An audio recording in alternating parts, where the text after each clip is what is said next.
Welcome to the second video in the 10 Reasons You Need Fusion series. And in this video, we'll be looking at the all-important issue of workflow. Workflow in any compositing system is the building block for everything that follows. So it has to be intuitive, flexible, and able to deal with the most complex flow that any compositor can throw at it.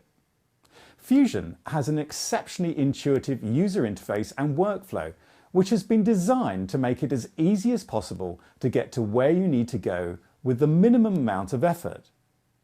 At the same time, the complexity of shots these days means that how you organise your comps and workflows will make a fundamental difference to your productivity, and here at ION we have done everything we can to speed that process up. We'll start by having a look at a few shots from the movie Avatar. So here you can see some of the great creativity and the compositing by Prime Focus who put these shots together. And I can play that back in real time on one of the screens. In fact, I can play a couple of shots, the before and afters, back in real time. I don't have to make flipbooks or anything like that, which is incredibly useful and very, very interactive. The other thing I can do is use the A-B splitter. So if I have a shot that I want to review, I can use the A buffer for one shot and then switch to the B buffer for the other, and then have a look at both of those with a wipe going between them. I can also zoom right in if I want to and have a look at the shot in a bit more detail, so it's ideal for seeing exactly what's been done to a shot. So the whole interface itself, in terms of just being able to review shots and play them back, is very slick and very easy to use. Anonymous is one of the latest examples of Fusion being used at its very best. I mean, some of these shots, as you can see here, have literally thousands of layers. And being able to keep track of all the elements, make changes where necessary, and show a visual effects supervisor exactly what he or she wants is where Fusion really excels.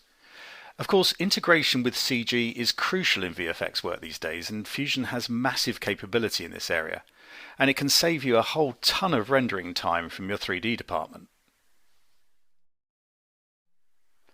At this stage, I just want to show you how quick and easy it is to put together a comp inside Fusion. So I've got a clip here that I can just play back in the left-hand window. One of the things that makes it a lot easier to find your way around is how you display the nodes. So for instance, at this stage, I could say Force Source Tile Pictures, and then I can see a smaller version there as I'm playing it back. So as I build up quite a complex comp, I can see where all the source files are, and I can see little displays of those source files, which is very useful indeed. If I want to do something to this clip, there are a number of ways to add a tool.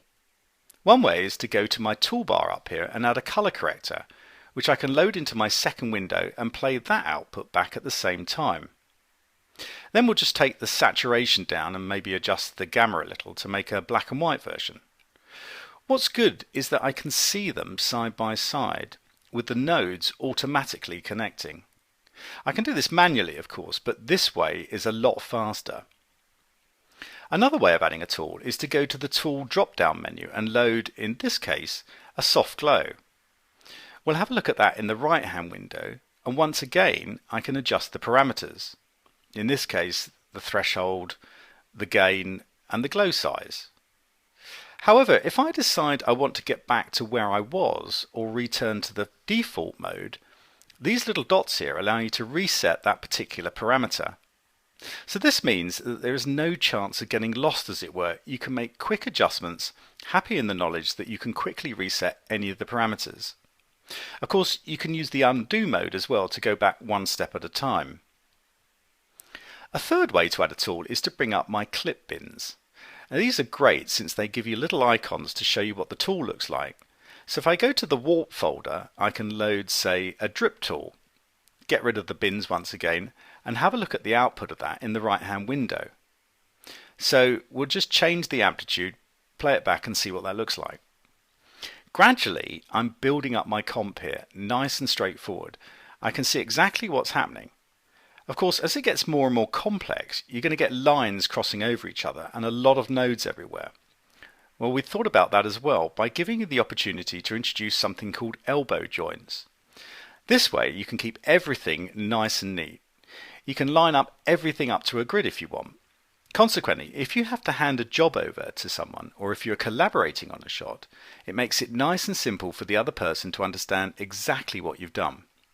So first and foremost, a very intuitive interface and very easy to set up a comp. Let's move on to a slightly more complicated job. This is part of a Gatorade commercial that was composited entirely in Fusion, and I'm just playing back the end result there in the window. This, of course, is a considerably more complicated piece than the example I was just showing you before, but Fusion makes it as easy as possible to move around the comp. I've got a little navigation bar here, which means I can get exactly to where I want to go to instantly, and I can see everything really clearly, from the mat runs to the source clips. So if I want to just play back this green screen, for instance, and review it, I can easily just play back that particular clip. I also have a number of other features to help me find my way around. I'll just increase the size of the flow area to allow you to see a bit more clearly what's going on here. I can group tools together, which saves a phenomenal amount of space. I can also color code the various nodes and groups, so I can instantly recognize the blue group as the background plate, for instance, and the orange group as the rain elements.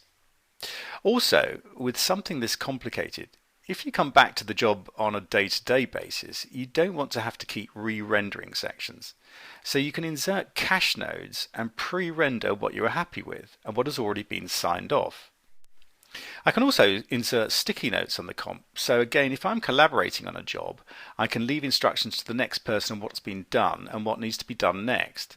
So all in all, a very nice layout, easy to put things together and understand where you are, no matter how complex the comp is that you're putting together. One final thing I want to show you in this section is the use of network bins, which is an incredibly useful feature inside Fusion. Here I'm working on a blue screen, which you can see playing in the window. And I've got to the stage where I've created the basis of a mat, but it needs sorting out. The guy with the fan needs to be taken out on the left-hand side. Now, I might not have time to do that part of the job, or I might have a whole team collaborating with me. So all I have to do is call up my network bins and drag and drop the clip into it. We'll give it a name and call it New Mat C, and save that away. So there it is, and someone else can now collect it from the network bins, work on it, and then place it back there ready for me to pick up later. An extremely useful workflow. And it's not just clips that you can place in the bins. For instance, another job I have going here is a series of rostrum moves derived from a series of still frames, and I'm adding in a soft glow to each of these. Once again, you can see exactly what that looks like. Now, if I have about 20 of these to do, say, here's another one that's ready to go, I can copy and paste the soft glow tool fairly quickly. But more importantly, if I have other people working with me on the job, I might want to share the tool that I've set up and quite possibly at the same time restrict what they can do with it. Once again, I can call up my network bins, go to settings, and drag and drop the tool in there. We'll just call it Glow A, save it, and now that's ready for anyone else to access and use on the other rostrum moves. So altogether, this is an extremely useful way of passing on tools, clips, mat runs and settings to other people with the minimum of effort when you are collaborating on a job. I'm confident you will agree from what I've just shown you that Fusion has a fantastic workflow capability and an exceptionally intuitive user interface, designed, as I said at the beginning, to make it as easy as possible to get to where you need to go with the minimum amount of effort. In the next video, we'll be going through polylines and masks. Meanwhile, don't forget to take a closer look at our website at www.ionline.com, plus the Ion YouTube channel, where you can find a whole host of news, events and information that will show you why Ion Software is a world leader in compositing.